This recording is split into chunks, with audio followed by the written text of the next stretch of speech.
नमस्कार दोस्तों, एक बार फिर से हम जम्मू कश्मीर के हालात पर बात कर रहे हैं।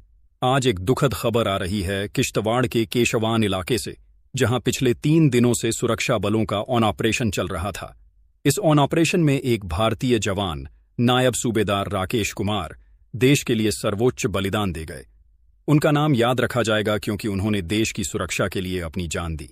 साथ ही इस एनकाउंटर में 3 अन्य जवान भी घायल हुए हैं।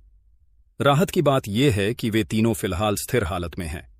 अब जरा समझते हैं कि यह पूरा मामला क्या है। दरअसल किश्तवाड़ के केशवान का इलाका सघन जंगलों से घिरा हुआ है। पिछले गुरुवार को इसी इलाके में आतंकियों ने 2 विलेज डिफेंस गार्ड्स की हत्या कर दी थी। उसी के बाद से सुरक्षा बलों ने पूरे इलाके में एक बड़ा सर्च ऑपरेशन शुरू किया।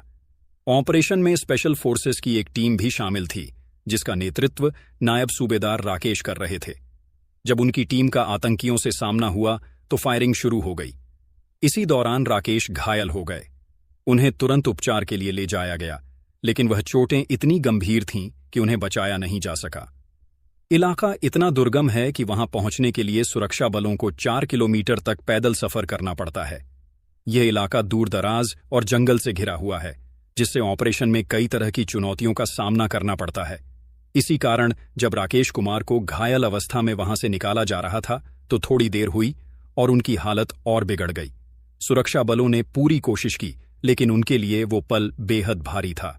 जहां एक और ऑपरेशन अब भी जारी है, वहीं यह खबर हर भारतीय के दिल में दर्द और गर्व की भावना को एक साथ जगा देती है। ऐसे वीर जवानों की कहानियां हमें बताती हैं कि हमारी सुरक्षा के लिए कितने लोग अपनी जान जोखिम में डालते हैं। अभी भी खबरें आ रही हैं कि जंगलों में 3 से 4 आतंकी छिपे हुए हैं और उन्हें खोजने के लिए व्यापक सर्च ऑपरेशन चल रहा है। सुरक्षा बल पूरी तरह से सतर्क हैं और किसी भी संभावित खतरे का जवाब देने के लिए तैयार हैं। इलाके की कठिनाई को समझना जरूरी है। यह सिर्फ जंगल नहीं, बल्कि ऐसा इलाका है जहां हर कदम पर खतरा होता है। गहराई से सोचा जाए तो जवानों की ये मेहनत और उनकी शहादतें हमें सोचने पर मजबूर करती हैं कि कैसे वे अपने घर परिवार से दूर हर मुश्किल को सहते हुए हमारे लिए खड़े रहते हैं। गुरुवार की उस घटना के बाद से अब तक हर पल सुरक्षा बलों ने अपनी जिम्मेदारी को निभाया है और अब भी निभा रहे हैं। हमारे सहयोगी आसिफ कुरैशी और अजय बछरू ने ग्राउंड से जानकारी दी कि वहां की स्थिति अभी भी तनावपूर्ण है, लेकिन सुरक्षा बलों का मनोबल ऊंचा है। हम इस ऑपरेशन से जुड़ी हर जानकारी आप तक पहुंचाते रहेंगे। लेकिन दोस्तों, इन खबरों के बीच हमें यह याद रखना चाहिए कि जिन जवानों ने अपनी जान दी है, वे हमारे असली नायक हैं।